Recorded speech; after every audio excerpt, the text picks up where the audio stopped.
Hello, everyone, and welcome back.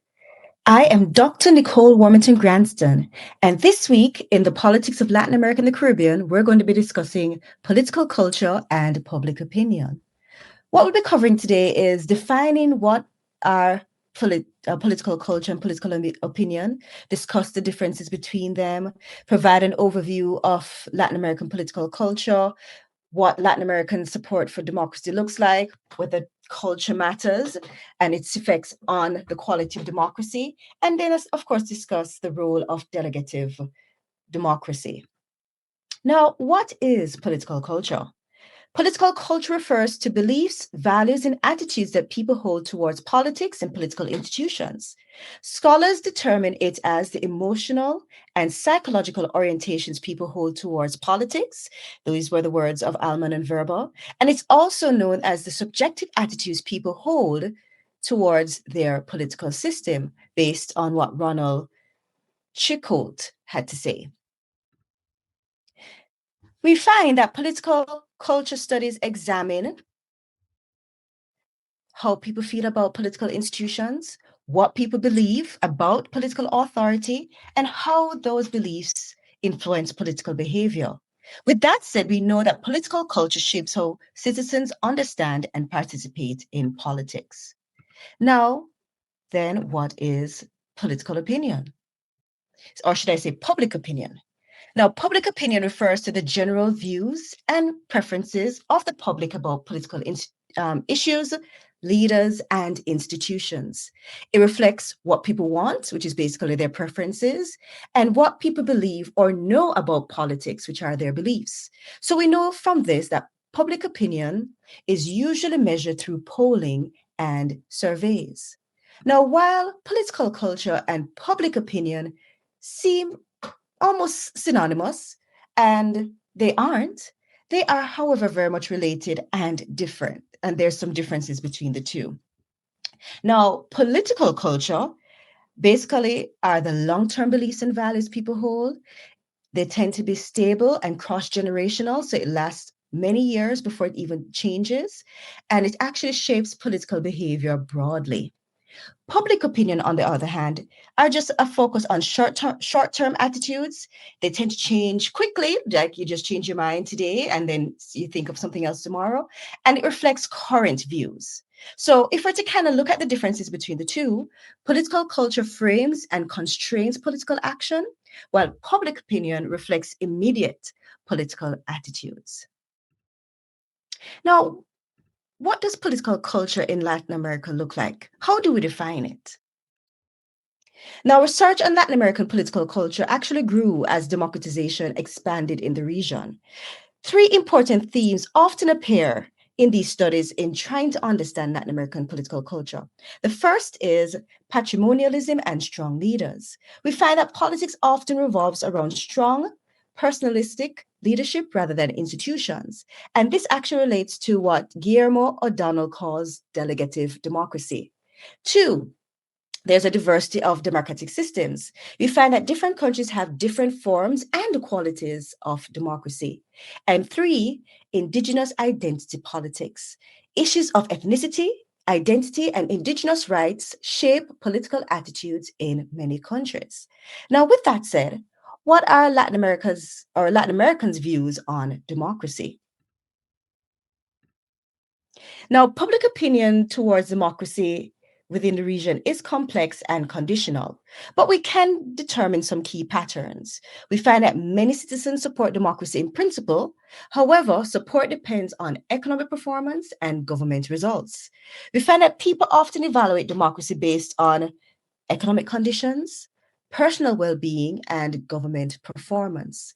With that said, we find that Latin Americans' views on democracy is what we would call results based legitimacy, right? If it's based on these things, it's all about results. People want to see results. Now, does culture matter? And in talking about whether culture matter, we'd have to look at what the levels of democratic support looks like in the region. Now, polling data shows that support for democracy varies widely across countries. For example, in Uruguay, there's 80% support for democracy, but then you go to Brazil and there's 40% of democracy.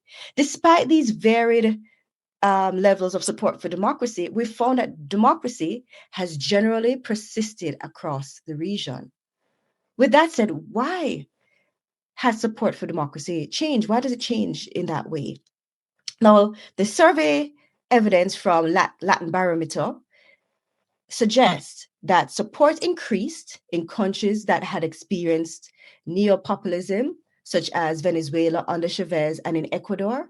And it also found that support declined in countries facing problems like corruption, violence, and drug trafficking, as in the case of Mexico and Costa Rica. Now, these findings lead some scholars to argue that political culture alone cannot explain democratic stability. Now, how does culture affect the quality of democracy? And this kind of boils down to this concept or the link between interpersonal trust and democracy. It should be noted that one important factor affecting democratic quality is trust between citizens. Research show that no Latin American country has more than 50% interpersonal trust. Low trust can definitely weaken democracy because people may distrust institutions, ignore rules, and they may even find themselves tolerating corruption. By extension, we see that with this lower interpersonal trust, there is still support for authoritarian attitudes. Now we find that certain beliefs remain very common in Latin American political culture. There is that preference for strong government, support for tough law and order policies, which we call the mano dura, and there's a willingness to accept authoritarian leadership if it improves security or economic conditions. Now we find that support for authoritarianism often rises when people want more economic benefits and whether or not we see crime or instability increasing. Now, let's look at Argentina as an example. Now, when we saw populism in Argentina, studies show that lower social classes often show greater support for authoritarianism, and populist support tends to increase with social class divisions. Now, this suggests that economic inequality shapes political attitudes across Latin America. Now, what about the performance, the system performance?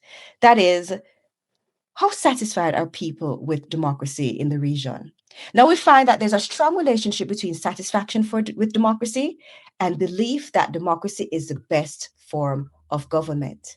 However, satisfaction levels are often low even in relatively stable democracies, such as Chile and Mexico.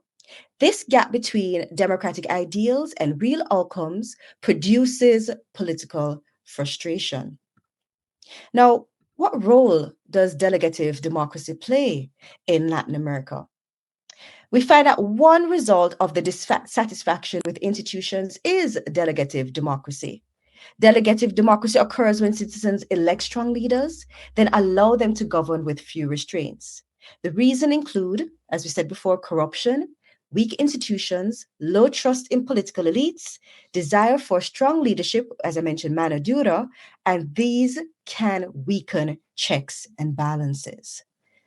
With all that said, does culture really matter? The key debate has always been some scholars argue that culture does not determine whether democracy survives. However, culture does influence the quality of democracy. Factors such as trust, attitudes towards authority, expectations of government shape how well democratic institutions function. So, what's the conclusion that we have on this topic? Well, political culture in Latin America shows a mixed support for democracy, low trust in institutions, and frequent desire for strong leadership. We find that economic conditions and government performance strongly influence political attitudes. With that said, culture affects how democracy works, even if it doesn't determine whether democracy survives. Now, with this said, I wanted to have three things to take away from this discussion today. that political culture shapes how citizens view politics and authority, that Latin Americans support democracy but judge it based on results, and that low trust and dissatisfaction, often produces delegative democracy and strong leaders. Thank you for joining me again today. Goodbye.